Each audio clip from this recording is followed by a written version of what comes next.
Guys, അപ്പോൾ ഇന്നത്തെ work വന്നിട്ട് ഒരു ജംഗിൾ തീമിലെ 2 ടയർ കേക്ക് ആയിരുന്നു കേട്ടോ.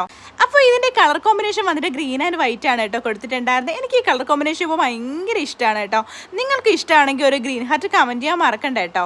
പിന്നെ ഈ കേക്കിന്റെ ഫ്ലേവർ വന്നിട്ട് വൈറ്റ് ചോക്ലേറ്റ് ട്രഫിലായിരുന്നു. അങ്ങനെ ഞാൻ ക്രീമിലും വൈറ്റ് ചോക്ലേറ്റ് ആഡ് ചെയ്ത് കൊടുത്തിട്ടുണ്ടായിരുന്നു. അതുപോലെ ഫില്ലിംഗ് ആയിട്ട് കണ്ടൻസ്ഡ് മിൽക്കും വൈറ്റ് ചോക്ലേറ്റ് ചിപ്സും ആണ് കേട്ടോ കൊടുത്തിട്ടുണ്ടായിരുന്നത്. പിന്നെ ഞാൻ നമ്മുടെ സ്പഞ്ച് വെറ്റ് ചെയ്യാനായിട്ട് ഷുഗർ സിറപ്പിൽ കണ്ടൻസ്ഡ് മിൽക്കും അതേപോലെ വൈറ്റ് ചോക്ലേറ്റ് ആണ് കേട്ടോ മിക്സ് ചെയ്ത് കൊടുത്തിട്ടുണ്ടായിരുന്നത്. പിന്നെ ഈ കേക്കിൽ നമ്മുടെ തീം ഫുൾ പേപ്പർ കട്ടിംഗ് ആണ് കേട്ടോ കൊടുത്തത്. മുമ്പൊക്കെ ഈ തീം കൊടുക്കാൻ വേണ്ടിയിട്ട് നമ്മൾ പ്രിന്റ് ഔട്ട് എടുത്താണ് കേട്ടോ കട്ട് ചെയ്ത് തീം കൊടുത്തുകൊണ്ടിരുന്നത്. പക്ഷേ ഇപ്പോൾ വന്നിട്ട് നമ്മുടെ കേക്കിൻ്റെ ഐറ്റംസ് വാങ്ങിക്കുന്ന ഷോപ്പിൽ ഇതൊക്കെ ഈസി ആയിട്ട് അവൈലബിൾ ആണ് കേട്ടോ. മിക്ക തീംസും നമുക്ക് അവൈലബിൾ ആണ്. അതുപോലെ തന്നെ ഫോണ്ടിൽ വെച്ച് കമ്പയർ ചെയ്യുമ്പോൾ എത്രയോ ചീപ്പാണ് നമുക്ക് ഈ പേപ്പർ കട്ടിങ്. അതുകൊണ്ട് തന്നെ നമ്മുടെ കസ്റ്റമർ സാറ്റിസ്ഫൈഡ് ആണ്, നമ്മളും സാറ്റിസ്ഫൈഡ് ആണല്ലേ. എനിക്ക് എന്തായാലും ഇതൊരു നല്ല മാറ്റമായിട്ടാണ് കേട്ടോ ഫീൽ ചെയ്യുന്നത്. നിങ്ങളുടെ അഭിപ്രായം ഒന്ന് കമൻറ്റ് ചെയ്യണം കേട്ടോ. അപ്പോൾ ഇന്ന് ഇത്രയേ ഉള്ളൂ. വീഡിയോ ഇഷ്ടപ്പെട്ടാൽ ലൈക്ക് ചെയ്യാനും ഷെയർ ചെയ്യാനും സബ്സ്ക്രൈബ് ചെയ്യാനും മറക്കണ്ട കേട്ടോ. അപ്പോൾ നെക്സ്റ്റ് വീഡിയോ കാണാം. ബൈ.